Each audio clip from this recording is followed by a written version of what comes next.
ভাই বাংলাদেশ পাকিস্তান থেকে আলাদা না হলে খুব ভালো হতো ভাই, অনেক ভালো হতো। ভাই আমার রাজাকারের বাচ্চা গালি দেওয়ার আগে ভিডিওটা লাস্ট পর্যন্ত দেখেন, তারপরে রাজাকারের বাচ্চা গালি দিয়েন।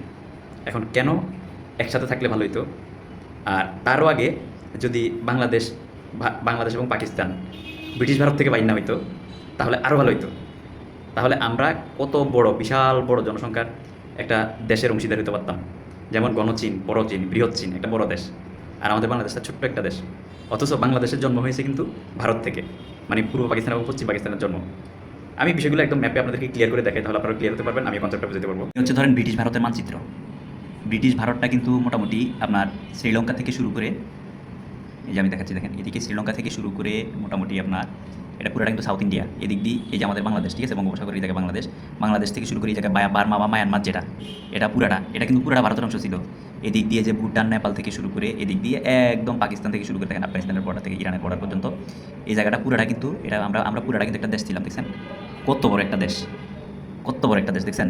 তাহলে আমরা এই ছোট্ট বাংলাদেশটা না থেকে, তাহলে আমরা কী হয়েছে, এই জন্য আমি প্রথমে বললাম যে রাজাকারের বাচ্চা গালি দিয়ে না, কারণ আমরা পূর্ব পাকিস্তান এবং পশ্চিম পাকিস্তান ভাগ হয়ে গেছে। এই ব্রিটিশ ভারত থেকে এই পাকিস্তানটা ভাগ হয়ে গেছে, এতটুকু পাকিস্তান কিন্তু ছোট্ট পাকিস্তান হিসেবে। এই পূর্ব পাকিস্তান ধর্মের ভিত্তিতে, আর হলো পশ্চিম পাকিস্তান, সরি আমাদের পূর্ব পাকিস্তান, আর হলো এই পশ্চিম পাকিস্তান ভারত থেকে এই ভারতীয় উপমহাদেশ পুরো ভারত থেকে ব্রিটিশ ভারত থেকে ভাগ হয়ে গেছে।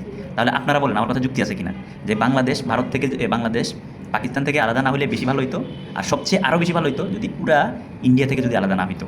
এটা তো ছিল ওই যে ধর্মের ভিত্তিতে হিন্দু মুসলিম দাঙ্গা দিয়া মানুষকে বিভ্রান্ত করছে। আচ্ছা, পূর্ব বাংলা থেকে যে সকল মুসলমানেরা, এই হিন্দুরা ওনারা জানের ভয়ে পালায় ওনারা পশ্চিমবঙ্গে গেছেন। আপনার পূর্ব পাকিস্তান এবং পশ্চিম পাকিস্তান যখন ভারত থেকে আলাদা হয়েছে তার আগে ধর্মের ভিত্তিতে তো আলাদা হয়েছে, ওনারা গেছেন। তো ওনাদেরকে কিন্তু আবার রিফিউজি হিসেবে ওনাদেরকে এখানে সাগরের মাঝখানে এই জায়গায় সাগরের মাঝখানে, এই যে ওনারা কিন্তু পূর্ব বাংলা থেকে পশ্চিম বাংলা গেছেন, ওনাদেরকে এই সাগরের মাঝখানে, এই আন্দামান দ্বীপে, এই সাগরটা বঙ্গোপসাগরের একবারে মাঝখানে এই জায়গা দেখেন, ইন্দোনেশিয়া এবং মালয়েশিয়ার, থাইল্যান্ডের কাছাকাছি এই জায়গাটা, সাগরের এই মাঝখানে ওনাদেরকে এখানে পুনর্বাসন করছে। বাংলাদেশ থেকে ওনারা গেছেন জানের ভয়ে, হিন্দু সম্প্রদায়ের লোক কলকাতায় গেছেন, কলকাতা থেকে ওনাদেরকে এই সাগরের মাঝখানে বাসায় দিয়েছে, এখানে যেখানে কোনো মানুষ বাস করতো না, যেখানে কোনো ঘর বাড়ি কিছু ছিল না। এখন কিন্তু আধুনিক হয়ে গেছে, কিন্তু তখন তো দেখেন ধর্মের ভিত্তিতে কিন্তু আমরা এত বছর পর বাংলাদেশে কিন্তু হিন্দু মুসলিম একসাথে বসবাস করতেছি।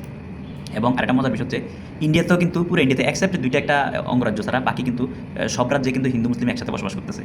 তাহলে কেন দরকার ছিল ধর্মের ভিত্তিতে আপনার হিন্দু মুসলিম দাঙ্গা লাগাইয়া আপনার ধর্মের ভিত্তিতে পূর্ব পাকিস্তান নামক একটা ছোট্ট একটা অংশ সৃষ্টি করা, আর পশ্চিম পাকিস্তান নামক ছোট্ট একটা অংশ সৃষ্টি করে এই পুরা ভারতটাকে ভেঙে ফেলার একটা চক্রান্ত করা? এটা ব্রিটিশটাই করছে। আবার এই দিক দিয়ে দেখবেন যে কাশ্মীর এবং জম্মু কাশ্মীর, আজাদ কাশ্মীর একসাথে ভারতের সাথে পাকিস্তানের দ্বন্দ্ব লাগিয়ে রাখছে। তারা এটা এই জন্যই করছে পশ্চিমারা, যেন আমরা গুতোগুতি করে আমরা যেন সবসময় আমরা ঝামেলার ভিতরে পড়ে থাকি, আমাদের অর্থনীতি এগুলো যেন সবসময় মুখ থুবড়ে পড়ে থাকে, তারা যেন আমাদেরকে শাসন এবং শোষণ করতে পারে ইনডাইরেক্টলি। তারা আমাদেরকে 200 বছর কিন্তু আমাদেরকে শাসন করছে, 200 বছর শাসন করে আবার যাওয়ার সময় এমন একটা প্যাঁচ লাগাই দিয়ে গেছে যাতে করে আমরা যেন তাদের সাথে তাদেরই মুখোমুখি হয়ে থাকি। আর না হলে দেখেন আজকে আমরা কিন্তু একদম গর্বের সহিত আমরা বলতে পারতাম যে আমরা ভারতের অংশে, ভারতের মতো একটি বৃহৎ জনসংখ্যা বহুল এবং বৃহৎ একটি রাষ্ট্রের আমরা অংশীদার হিসেবে আমরা গর্বের সহিত বলতে পারতাম। তবে এখনও আমি বাংলাদেশ পাকিস্তানের সাথে থেকে আলাদা হয়েছে এটার জন্য দুঃখ প্রকাশ করছি। আবার পুরা ভারতীয় উপমহাদেশ যেটা ভারত থেকে ব্রিটিশ ইন্ডিয়ান ভারত থেকে যে হয়েছে, আলাদা হয়ে গেছে, সেটার জন্য দুঃখ প্রকাশ করতেছি। আমার মনের ভাবটা আমি প্রকাশ করলাম। আমাকে কেউ আবার ভারতের দালালও বললেন, আবার পাকিস্তানের রাজাকারও বললেন। এই জন্য বললাম যে ভিডিওটি শেষে গিয়ে মন্তব্য করেন। ধন্যবাদ।